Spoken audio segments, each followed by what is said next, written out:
Hey, good morning and welcome to Breakthrough Walls. I'm Ken Walls and I'm your host. I've had a lot of amazing people on this show. And today I think, well, this might be my top guest of all time. We'll see. We'll see how good he is. I'm just kidding. This guy is amazing. I have the one and only Jordan Adler on the show. And if you don't know who he is, if you're in the network marketing world, you've heard of this guy. You know him. You've heard him speak probably. He is one of the top income earners in the world in network marketing, and he's just a good dude. So do me a favor, if you would, share this out with everybody that you know. Share it to those groups that you're in, those chat groups, everything. Share it everywhere because this guy's going to drop a lot of wisdom and knowledge. So stay with us. We'll be right back with the one and only Jordan Adler.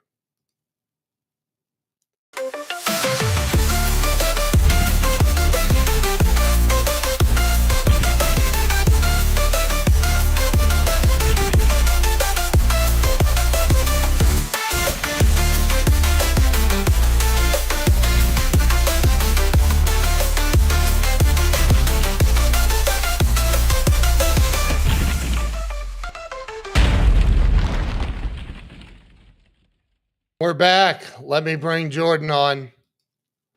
Jordan, welcome to the show. Hey Ken, how you doing? What a great title for a show, Breakthrough Walls. It works perfectly. Doesn't it? I think it Yeah, does. Yeah. it does. You And know, yeah, go ahead. I've done over 650 interviews on this show. And to say that Jordan Adler is on my show today is mind numbing to me. You're one of my freaking heroes. And they always say though, be careful meeting your heroes, but no, I saw you speak at a send out cards thing in, oh my gosh, 2012 maybe 2013, somewhere in there, in Pittsburgh, Pennsylvania. You were surrounded. I did not get a chance to meet you that day, but when we started talking through our mutual friend Jim Packard,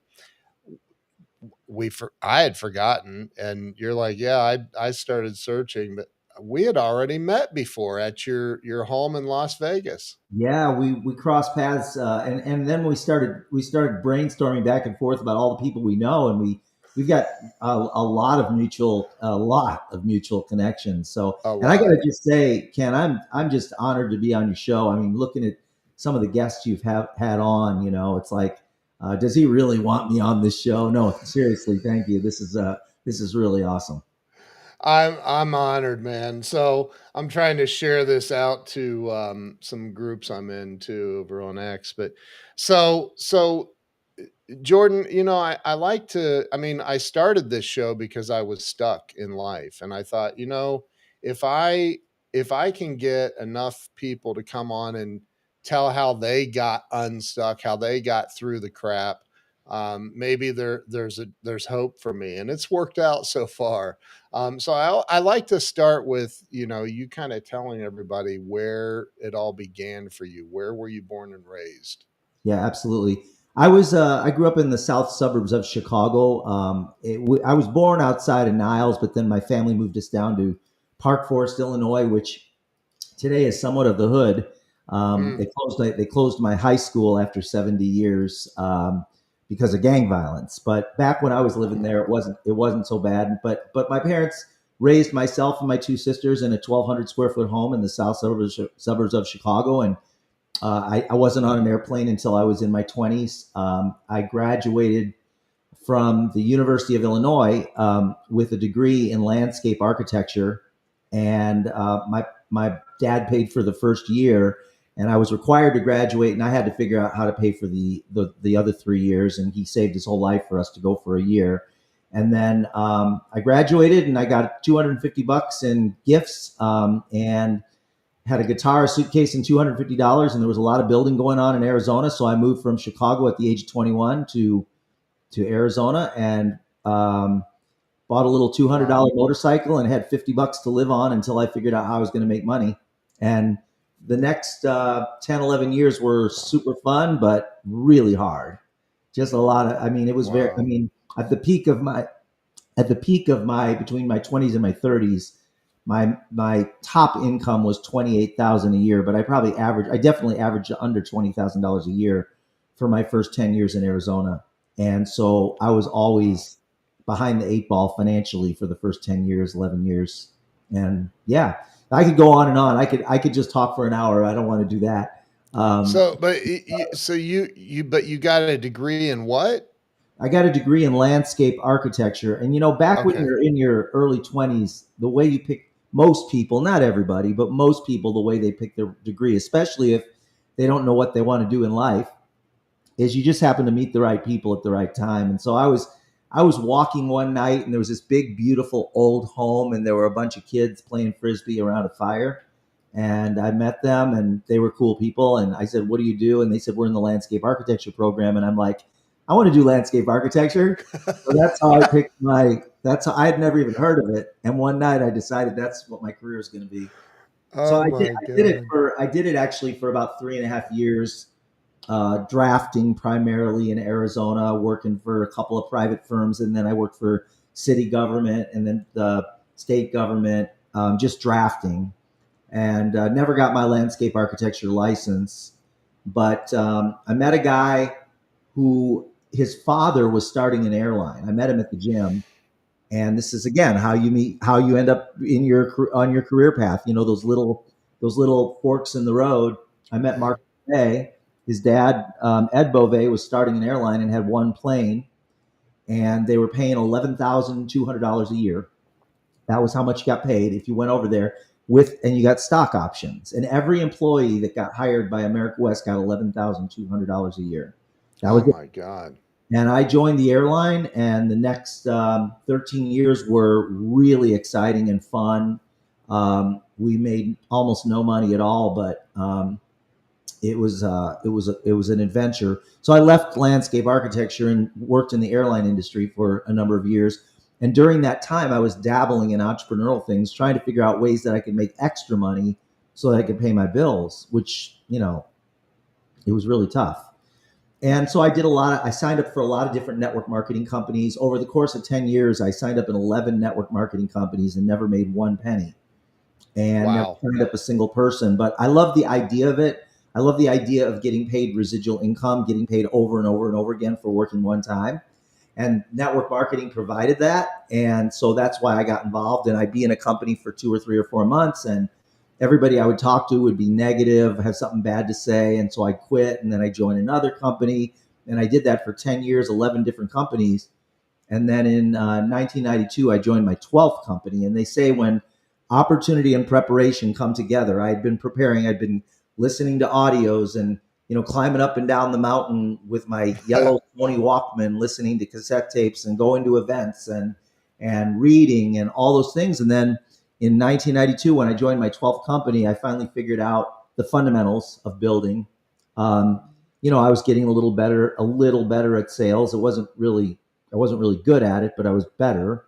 Yeah. And I started signing some people up, not a lot, but over the course of the next 2 years, I signed up some people, and one of them decided to get serious. One out of my first 19 decided to get serious, and that group that made me my first $1 million. In fact, Ken, at the age of 34, I was living in an enclosed garage. My rent was $200 a month. I had two roommates that lived in the house. I was in the Oh my garage. I had a Jeep in the street that had been broken down for 2 years, couldn't afford to fix it. I had $36,000 in credit card debt on 22 credit cards, and I joined my 12th company. So I'm living in this enclosed garage that I had one suit. I owned one suit. The Wow. floor was concrete. I had a nightstand that was two cinder blocks and a piece of plywood. I remember, and um, I got my 12th company. I got some traction. Started traveling around the country, and I was actually making over $30,000 a month, still living in that $200 a month garage. Because Wow. I didn't really place a priority on moving. I just was out building my business. And Well, let me ask you a question because one of my favorite I don't know what you call it, an objection, I reckon. I don't know. yeah, Um, One of my favorite things that people say when you talk to them about any kind of network marketing opportunity, they love to say, "Is this one of those pyramid scheme yeah, things?" yeah, And I'm sure you've heard that at least once. Right. yeah. So and I already kind of know how to handle that, but how do you handle that? What do you say to Well, people that have that mindset? so a few things about that. First of all, in the 90s, when I was really dabbling in this, trying to get things going, 90% of the population was 100% sure that network marketing was a scam. 10, Right. right? 10% of the people believed it was a real business model. 90% were convinced it was a scam. Well, today, it's almost like you look ridiculous if you think network marketing is a scam, because there's like billions and billions of dollars of sales that go on in network marketing. There's high quality products. There's tens of thousands of people making money in network marketing, some making 200 a month, some making 1,000 a month, some making 10,000 a month, some making 50,000, some making 150,000 a month. And there's a lot of people making money, and there's a lot of people that don't make money, but that's how it is in business. A lot of people in business don't make money. A lot of people Right. lose money. Anyway, so today, 90% of the population believes network marketing is a real business model. 10% thinks it's a scam. So it's changed a lot. I don't get the pyramid objection anymore. Like, I never, ever, ever, ever get it. But that's probably because of my posture, because Yeah. of the way I communicate with people, and the way and I've got a history in this business. I just don't get it. And part of it is I don't engage with people that are even going to go down that path. So if somebody starts giving you like really skeptical or cynical responses, I say no to them before they say no to me. I love You that know, this is actually. obviously not. But again, I mean, I did get it years ago, prior to having any success in network marketing. I used to get it a lot, but I don't Yeah. get it anymore. And I don't talk about my success. I don't when I meet somebody new, I don't ever bring up my success ever.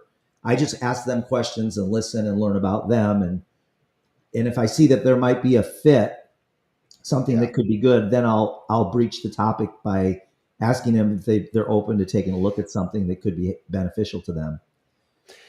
I think it also helps that you smell like beach money. Yeah. And we'll talk about your book here in a little bit, but Sure. I think that so obviously the college degree that you got in landscape architecture, is that Yeah. right? Yeah. Landscape Yeah. architecture has absolutely nothing to do with what you're doing now, and what you've been doing for a while. Did you ever look back and think, man, that was kind of a waste of time doing that? No. No. In No. fact, no. It's part of my story. I Okay. I I Yeah. enjoyed it. I enjoyed it, and I did pick up some skills for organization. One thing it's kind of fun is you have actually a class on how to write. I know this sounds kind of strange, but if you look at an architect's writing, it's very unique, and it's very unique, and unique in the sense that architects and landscape architects write a certain way. They use a block lettering that you learn, Yeah. and that, I know it sounds really crazy, but that is almost has it's part of my brand. The way that I write, and so I That's I awesome. don't I don't regret it. Um, every experience that you have along the way, contributes in some way to your path, your journey that brought you to where you are today. And Yeah. even those of you that have had years where you've been in struggle, I mean, there are hundreds, probably thousands of stories of successful entrepreneurs that spent many, many years trying to figure things out, and then because they didn't quit, and because they continued to try different things over the years, they finally tapped into it and built something significant.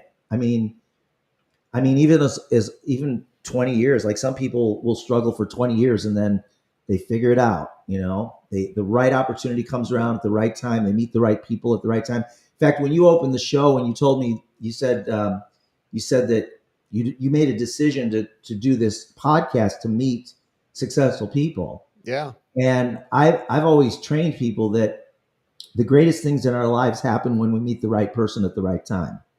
If you Yep. look back on the greatest experiences and breakthroughs that you've had in your life, it's happened because you met the right person at the right time, and they brought you to something that changed your life. It's not a linear step by step path. Most people think if I do step A and then step B and then step C and then step D, this is my plan for success. It never happens that way. You know, Never. you plan it out and it doesn't happen. It's because you meet somebody. So when I look at some of the experiences that I've had in my life, uh, I can trace it back to if I hadn't met Jackie or if I hadn't met this person or that person, I wouldn't be sitting here today. I mean, I just published a book last week about the network effect, Mm-hmm. about this very topic. And what's interesting, and I think you'll agree that you'll meet some people and you think, oh my gosh, this person's going to be able to really help me, move the ball down the field. And it's a dud. And you're Right. like, what? No, and then the least likely person you'd ever guess is the one that will really help you blow up in whatever it is you're trying to Yeah. I accomplish. mean, I can go back to even this. I had an ex girlfriend that got furloughed from Republic Airlines and ended up in Arizona. One person. And the result of that was she said, when I graduated from college, there's a lot of growth going on in Arizona. You should move to Arizona. So I packed everything up and at the age of 21 and moved to Arizona. And my life would be completely different if I had not moved to Arizona because my life started in Arizona, the people that I met. There's a movie. Have you ever seen the movie Searching for Sugar Man? I've not.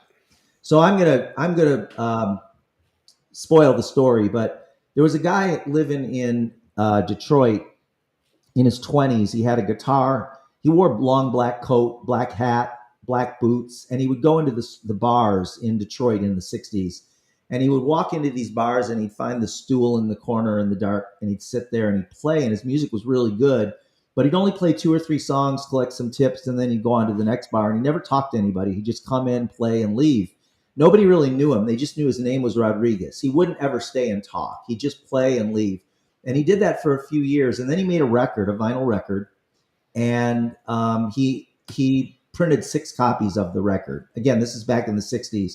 He gave them all away, and then he disappeared.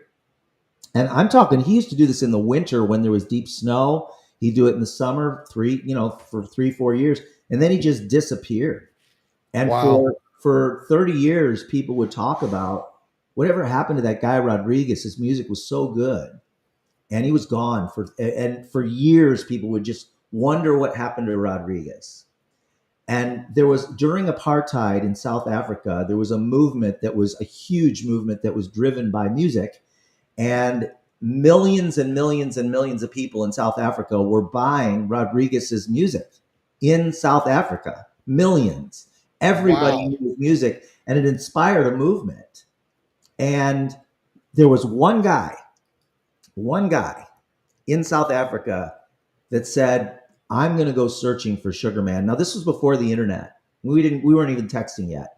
He decided to go searching for Sugar Man. Sugar Man was the name of one of Rodriguez's songs. He was deitized. Like people, he was a mythological character in South Africa. They didn't even know who he was, where he was from. They didn't know anything about him. His music was just amazing. So this guy spends 4 years of his life traveling around the world, going to all the Latin countries, going through Europe, going through Mexico, all the places trying to find Rodriguez.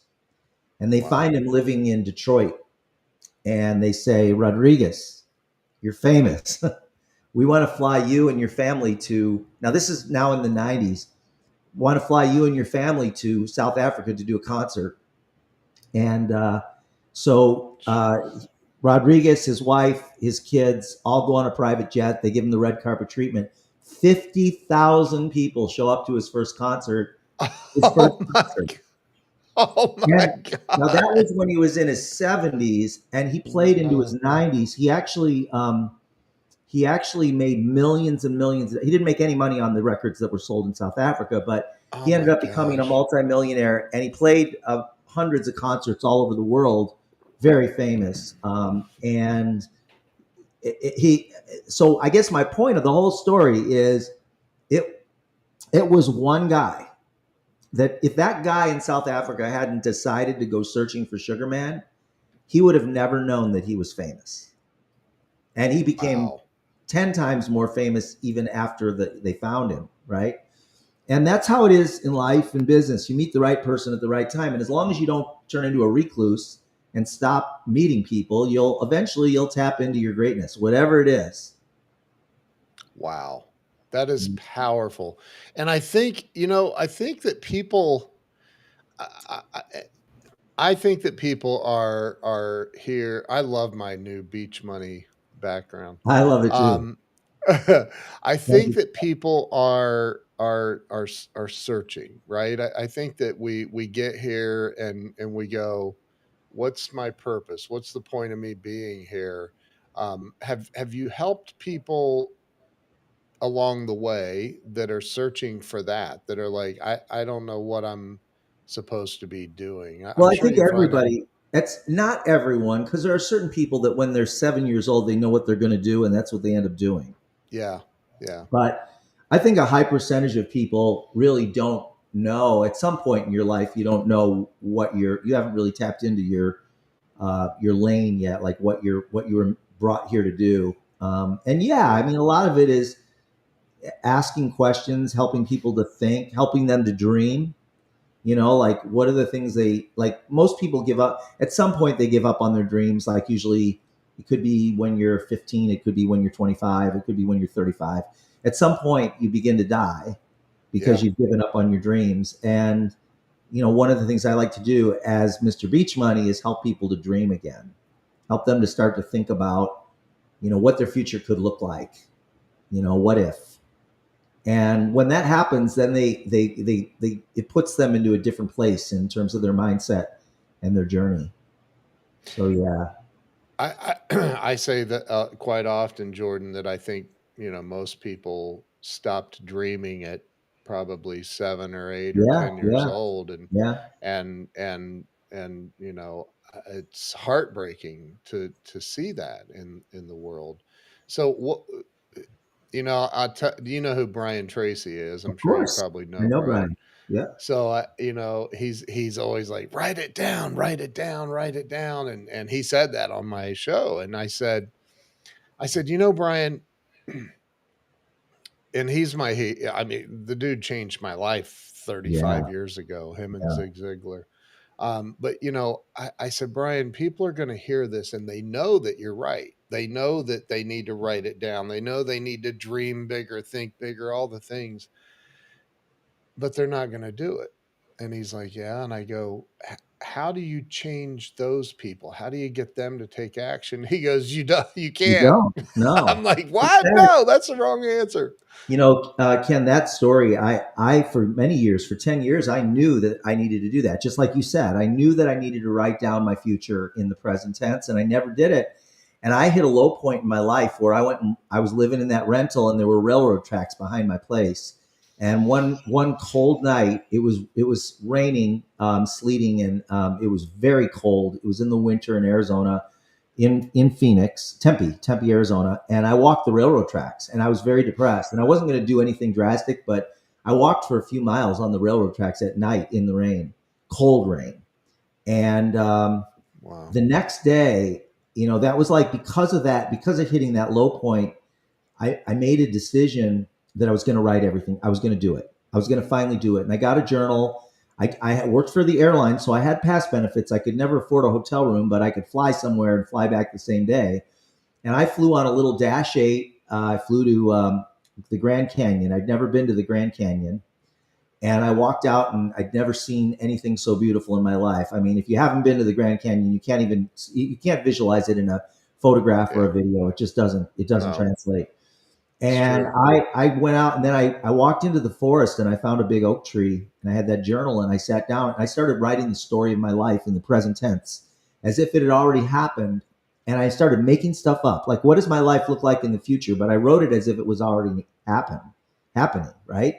I And love that. it got cloudy and it started to rain. And I took the journal and I held it close to my chest and I walked back towards the rim of the canyon. And the pages got a little bit damp and the blue ink on the pages was running. And I went into the Bright Angel Lodge and I sat down on some colorful cushions in front of a big fire and I continued to write. And I took that journal back to my garage in Tempe and threw it on the nightstand. And every night I'd look at that journal. And after a year, I was so down and depressed, Ken, nothing in the journal had come to fruition. And I took the journal and I threw it in a box in the closet and forgot about it. And 3.5 years later, I'm moving into my first dream home in the forest in Pine, Arizona. And I'm with my girlfriend and we start taking boxes and opening them in the house as we're moving in. I was moving in. She wasn't moving in at that point, but I was opening the boxes. Right on top of one of the boxes was that journal, and I opened it and I actually started to cry because Wow.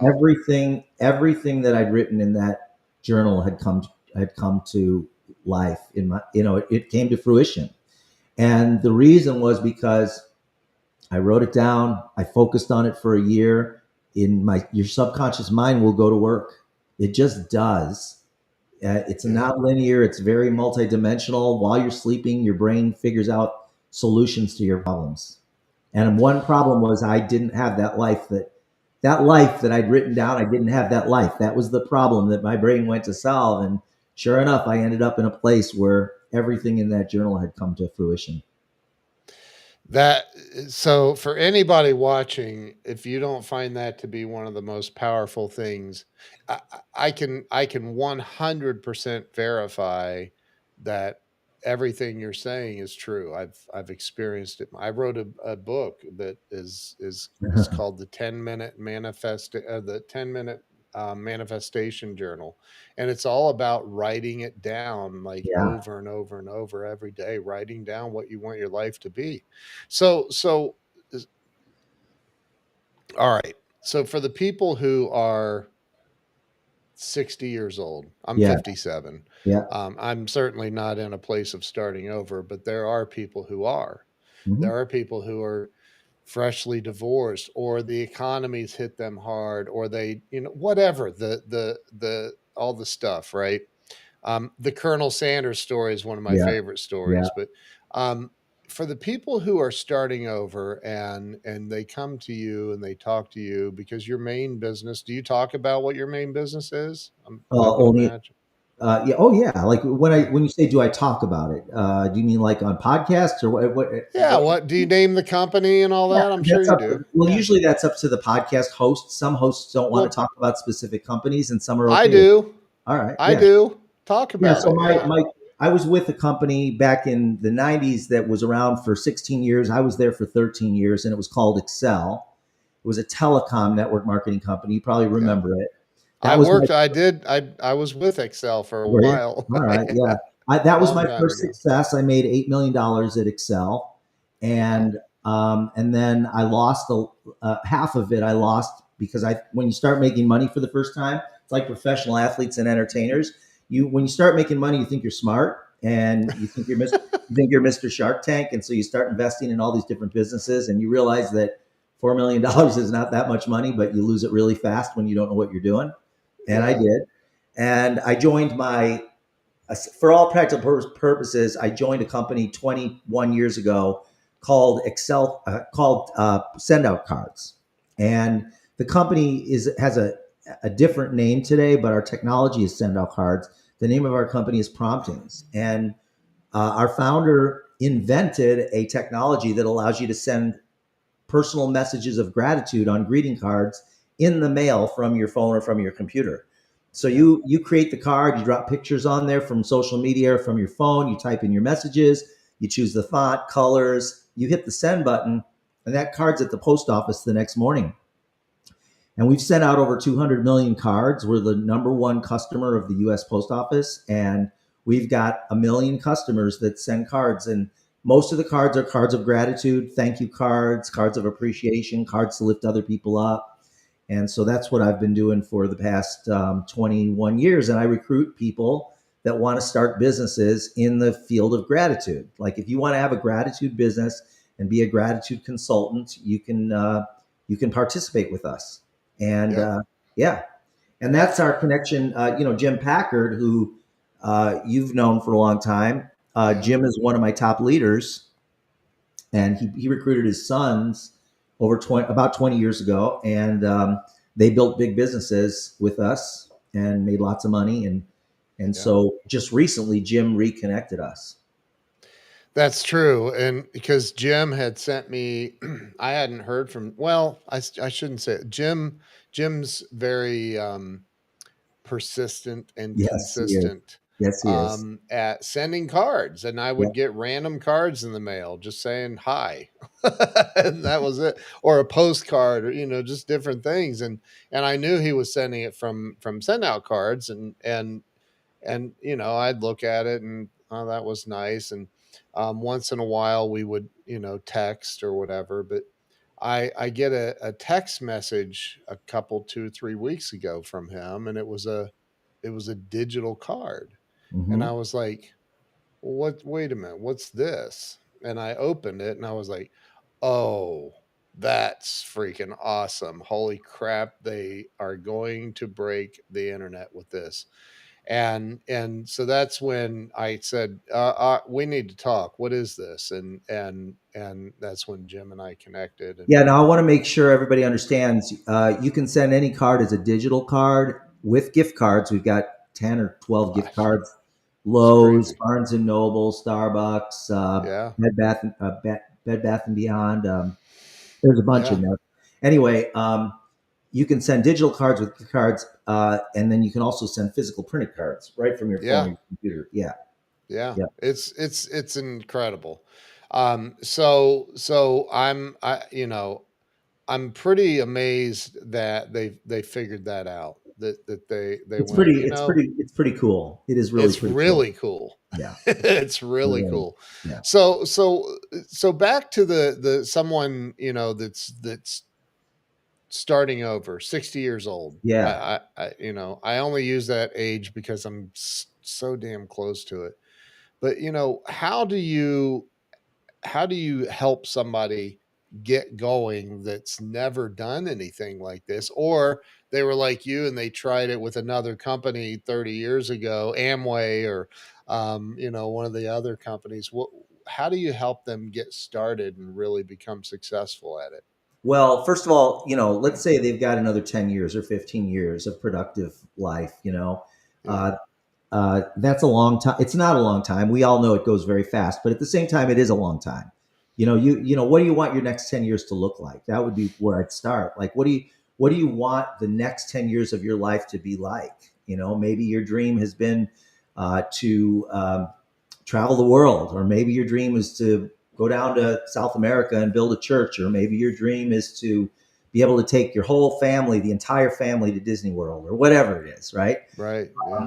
And so we start there, first of all, because I think it's important for people to know why they're doing it. And then if they want to build a successful business with any network marketing company, I think it's really important to immerse yourself in the things that the top people immerse themselves in. So most network marketing companies have an infrastructure of events, online and offline, and trainings, and you want to get involved in that, and then just start practicing like what you learn. It's Yep. you don't even need to quote unquote do it, just practice it. Like, for 2 years I'm going to practice building this business. Well, what's going to happen is after 2 years you're going to have an income stream. Yep. The thing that I love about network marketing is that it's not trading time for money. Linear income is trading time for money. You do the work, you get paid. Most network marketing companies have that component, but then there's also a component of getting paid over and over again for working one time, which means you can accumulate an income stream. And over the course of just a couple 3 years, you can develop an income that pays your bills. Like, so most 60-year-olds might, if they're hurting financially, there are a lot out there. 50% of all 60-year-olds are in big trouble financially. Yeah. Maybe they're getting a social security check, maybe not yet. That social security check doesn't cover their bills, but they can compress time frames. If they get serious and over a period of a couple of years, they could double the amount of money that they're getting in, or maybe even triple it from their Social Security, so that it kind of takes some of the pressure off. Um, I think that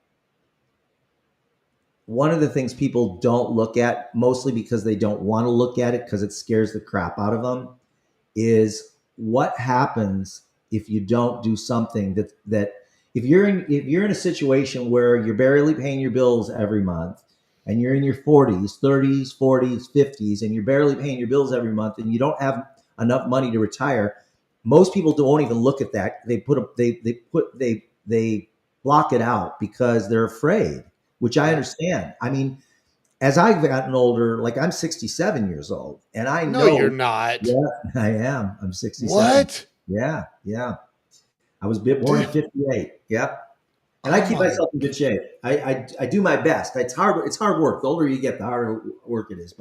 it is. I agree. Wow. But I yeah, thought you were younger than me, no. man. Wow. So, but most people, they block it out. And but I know, and you do too, Ken. At our age, we know people that are in their 50s and 60s that are terrified Yeah. because the world is changing. They don't know how they're going to make money, and they can't pay their bills as it is. Right. And I get it, So don't wait till you're in your 60s. If you're in your 30s or 40s, align yourself at least part time. You need to align yourself with something that pays passive income, Yeah. or at the very least, have enough savings that you can start to invest in things that will produce passive income. And I, there's hundreds of ways to make it, but most people don't focus on it. Most people focus on trading time for money. Grant Cardone is a friend of mine, and one of the things that Grant talks about is he says, "I love network marketing. I I love everything about it, and the number one reason is getting around the right kind of people." Yeah. And you cannot go to. I've been to an event outside of Cody rapping. It was pretty amazing. It was pretty amazing. But no, I like I'm you can't go to an event like that and leave depressed. It's just Right. not possible. Right. And so getting around the right people, like you said, the training, the meetings.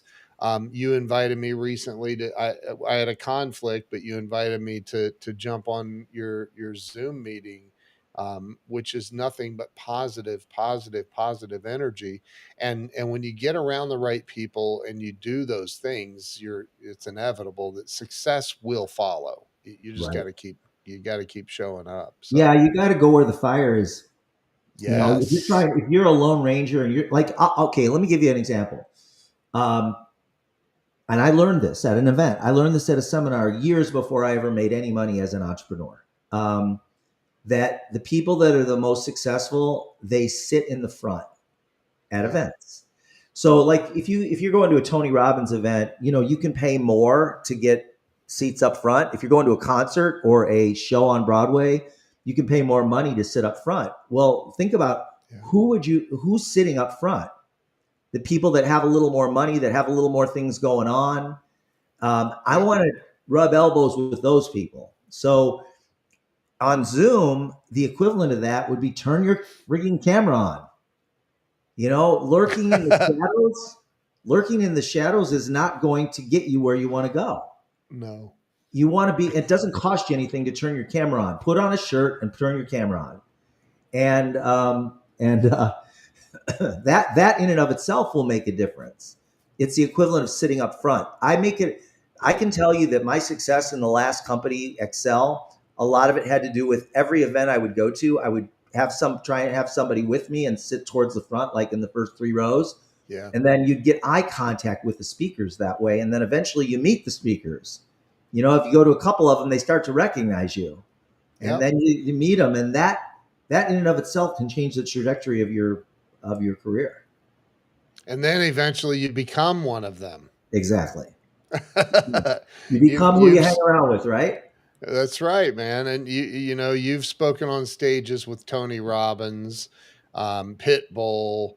Mhm. I mean, some absolute Eric Worre, who's I mean, he's at the top of the network marketing training world. I mean, just some amazing people that I've you've met gotten on I've stage. gotten to be friends with Richard Branson. Oh my gosh. Um, and Wow. that's through, again, meeting the right person at the right time. I've been to Necker Island. I've spent time with Richard. I spent many, many, many hours with Richard. Wow. Yeah, Wow.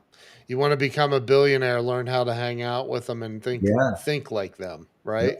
yeah. So you wrote a book.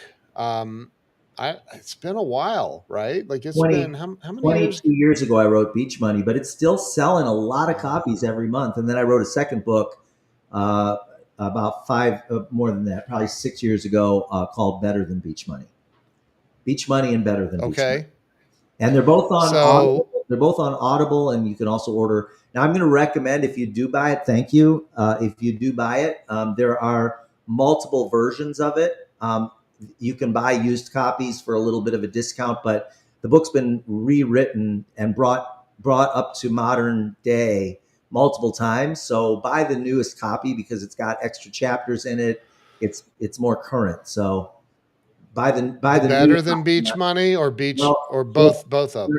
both of them. Both of them have been Okay. rewritten. Yeah, multiple Okay. times. So, yeah, And is it you did you do your own audible or did I you did. hire somebody to I do did. it? I sat in a Good studio for for a you. couple days. Yeah, Dude, that's a lot of work. it's a lot of work. Have you done it?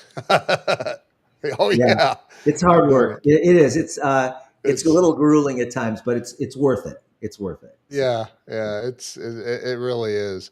So in the what made you decide to write the first book, Beach Money? I mean, 22 years ago. I know you've done very, very well for a long time, but what I made you never. decide to do that? Yeah, I never saw myself as an author, and I never was planning on being an author and writing a book at any point. But back before Zoom, we used to do conference calls. Yep. And when I was building my network marketing team, it started off with, 3 people on the call, and then eventually it got to 10 people, and then it got to 50 people, and then 100, and then hundreds. And every week I would sit with a yellow notepad and a pen, and I would write out what I was going to talk about on the call. Like I would put down some notes. And some of it was real, some of it was not good. I mean, it was okay. Some of it was really good. Like when you're in the zone and you're writing good Yep. stuff. And Yep. I would share that things that I thought would help people in network marketing on my team. I would talk about it on the calls on Monday nights. Then I would take the notepad and I put it in a box. And I had this big box of yellow notepads of all my notes from my Monday night calls for many, many, many years. And I'm like, I need to turn this into a book.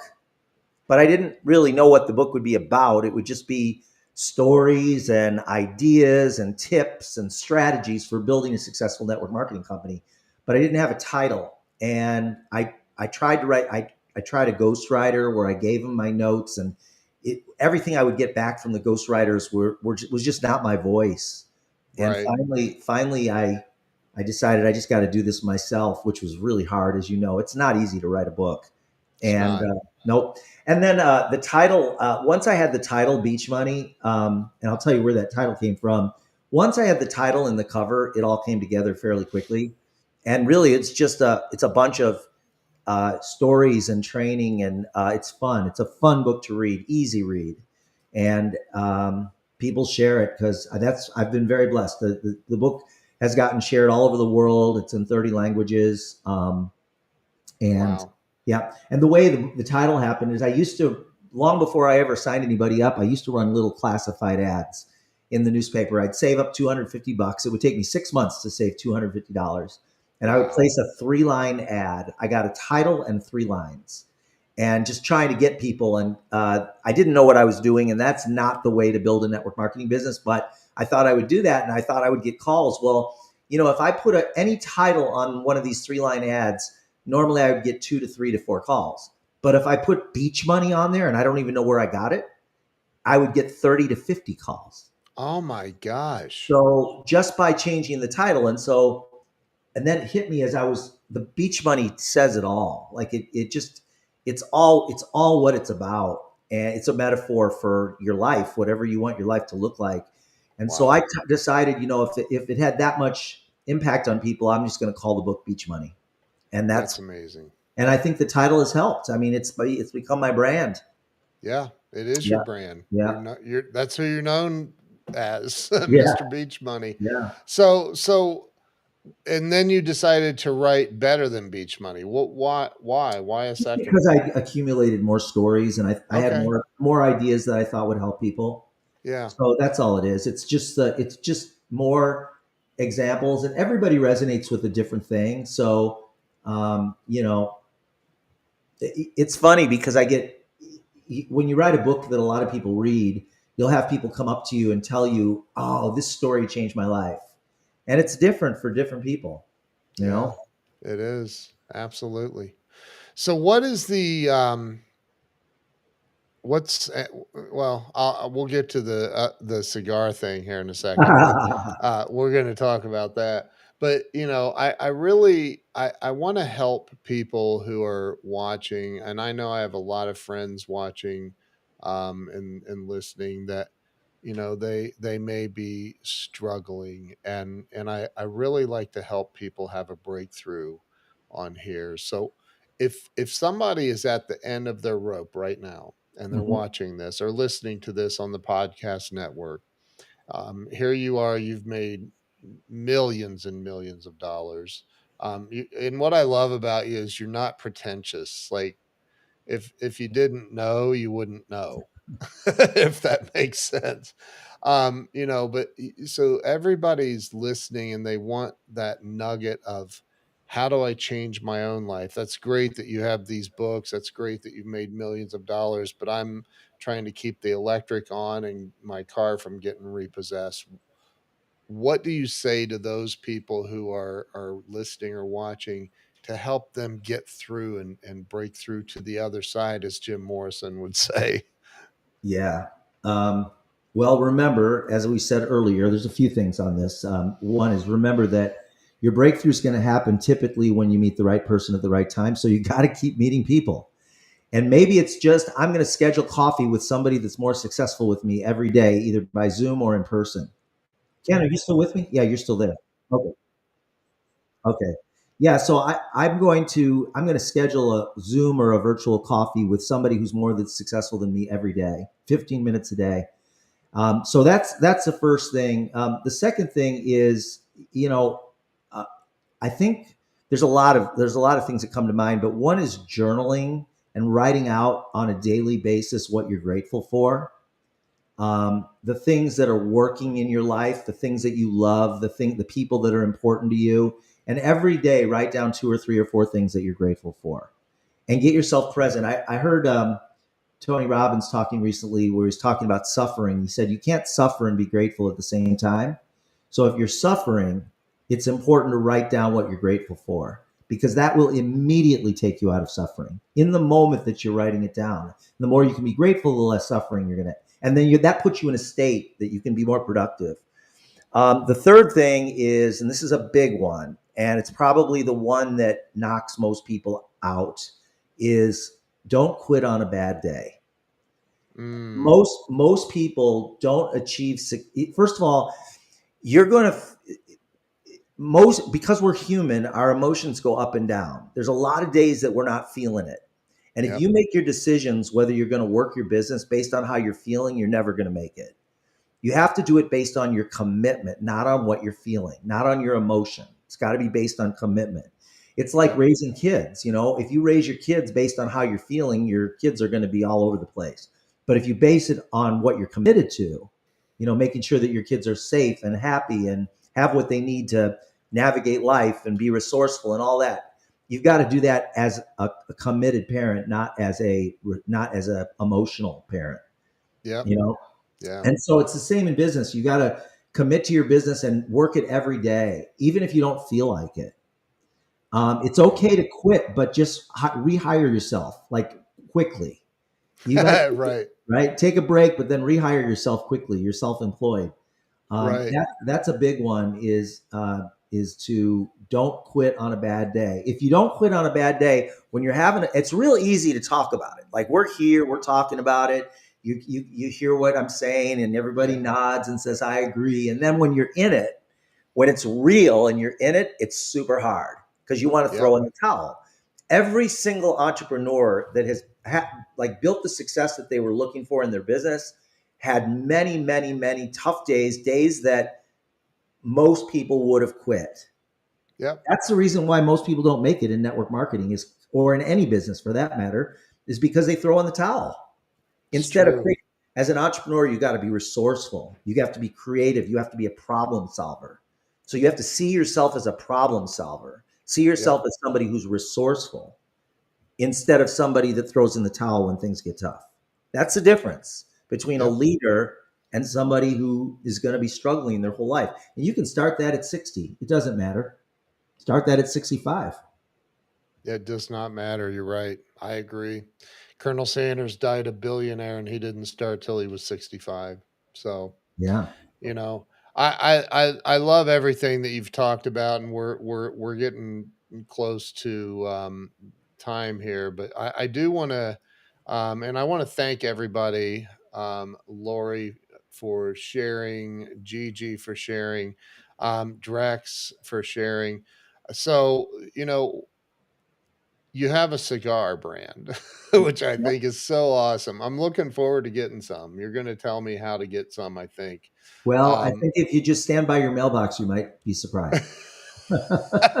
stand by, stand by the mailbox. Yeah. Talk about your cigars, man. That's exciting. Yeah. I mean, it's exciting to people that smoke cigars, I suppose. I actually, I I met a couple guys that invited me on their podcast. They were living in San Diego, and I was on there, and they were getting ready to move to Miami to start a cigar company. And they said, "You Wow. need your own cigar," because I like cigars. Yeah. And I thought about it actually. I'd played around with the idea, and we went back and forth on blends and style and all the different things, the different types of Yeah. tobacco, and ended up landed on a cigar that is called Playa Dinero, which is beach money. Playa Wow. Dinero. It's a beautiful cigar. It's a really smooth smoke. Cuban seed grown in Nicaragua, rolled in Miami, and it's a fun hobby. I can write off my cigars and as a tax write off, and my habit it pays for my habit, you know. I So love it, man. and it's a really nice cigar. You can find them at beachmoneycigars.com. Beach Money Beach money. Now, beachmoneycigars.com. do Yeah. you have another website that you send people to, or is that it? For buying Is cigars, that's where they go for that. Yeah, and then we have a Facebook group. We have a Facebook group called Beach Money Cigars. I think it's called Beach Money Cigar Nation, if I'm not mistaken. so Maybe. beachmoneycigars.com, correct? Yeah, beachmoneycigars.com is where people can buy the cigar. And like I say, you want to toast it up really nice and let it hold its ash. Don't flick the ash too soon. Yeah. And it is a beautiful cigar. Everybody that smokes it loves it. And I've never had anybody not like they want another one, you know. So which is really I can't wait to try one of your thank cigars. you, thank you. So, Jordan, is there anything else that you would like to share?